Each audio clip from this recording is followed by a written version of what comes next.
Hi hello welcome to നാടൻ tasty cooking. ഇന്ന് നമുക്ക് ഗോതമ്പ് പൊടി ഉപയോഗിച്ചിട്ട് നല്ല രുചിയുള്ളതും അതോടൊപ്പം തന്നെ നല്ല സോഫ്റ്റുമായ ഗുലാബ് ജാമുൻ ഉണ്ടാക്കിയെടുക്കാം. ഇനി അതിനു വേണ്ട ചേരുവകൾ എന്തൊക്കെയാണെന്ന് നോക്കാം.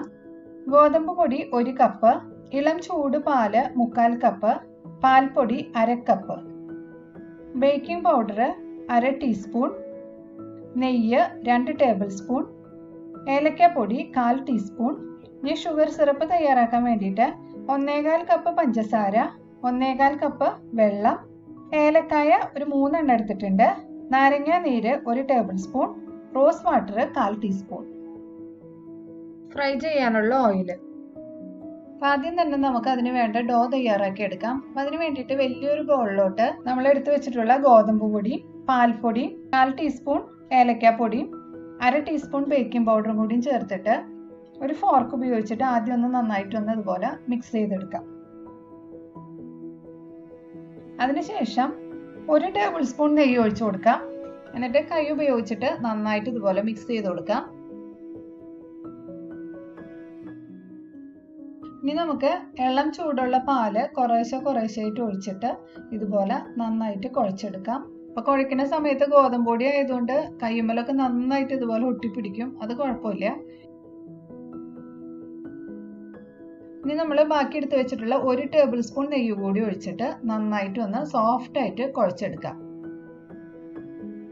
എന്നിട്ട് നമുക്ക് റെസ്റ്റ് ചെയ്യാനായിട്ട് ഒരു 15 മിനിറ്റ് അടച്ചു വെക്കാം. അപ്പൊ നമ്മൾ എടുത്ത 1/4 കപ്പ് പാലില് ഇത്രയും പാല് ബാക്കി വന്നിട്ടുണ്ട് കേട്ടോ.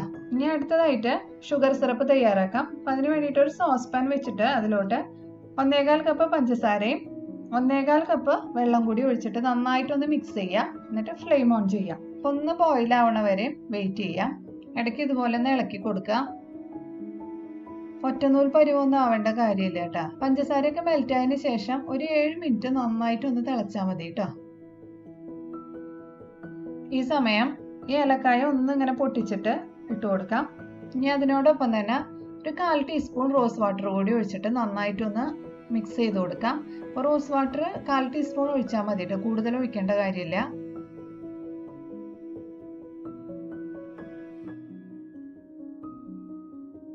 ഇനി ഇതൊന്ന് ബോയിലായിട്ട് വരുമ്പോൾ നമുക്ക് നാരങ്ങ നീര് ചേർത്ത് കൊടുക്കാം. എന്നിട്ട് നന്നായിട്ടൊന്ന് ഇളക്കി കൊടുക്കാം.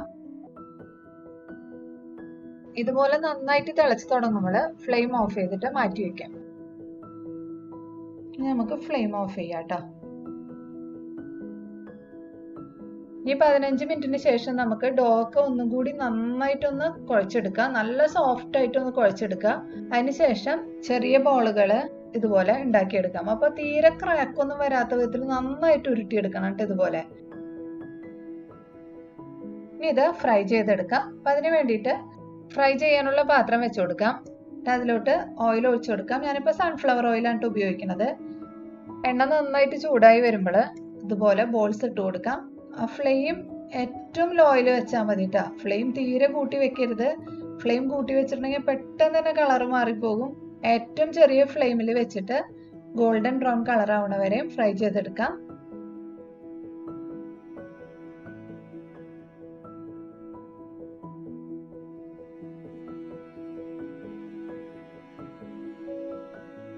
അപ്പൊ എപ്പോഴും നമ്മൾ ഇതുപോലെ ഒന്ന് ഇളക്കിക്കൊണ്ടിരിക്കണം. എന്നാലും മാത്രമേ ഈവൻ ആയിട്ട് ആ കളർ വരുള്ളൂ. ഇപ്പൊ ബോൾസ് ഒക്കെ പാകത്തിന് ഫ്രൈ ആയിട്ടുണ്ട്. ഇനി നമുക്കിത് ഓയിലിൽ നിന്ന് കോരി മാറ്റാം. ഇനി നമ്മൾ ഉണ്ടാക്കി വെച്ചിട്ടുള്ള ഷുഗർ സിറപ്പ് ഒന്ന് ചൂടാക്കി എടുക്കാം കേട്ടോ.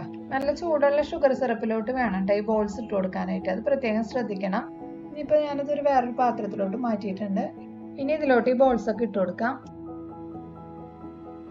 ഇനി 1 മണിക്കൂർ തണുക്കാനായിട്ട് മാറ്റി വയ്ക്കാം. 1 മണിക്കൂറിന് ശേഷം നമുക്ക് തുറന്നു നോക്കാം. അപ്പൊ നമ്മളുടെ നല്ല ടേസ്റ്റി ആയിട്ടുള്ള ഗുലാബ് ജാമുൻ റെഡി ആയിട്ടുണ്ട്. എല്ലാവരും ട്രൈ ചെയ്ത് നോക്കി അഭിപ്രായം പറയണം. വീഡിയോ ഇഷ്ടമായാൽ ലൈക്കും ഷെയറും ചെയ്യണം. കൂടുതൽ വീഡിയോസിനായി ചാനൽ സബ്സ്ക്രൈബ് ചെയ്യാൻ മറക്കരുത്. Thanks for watching.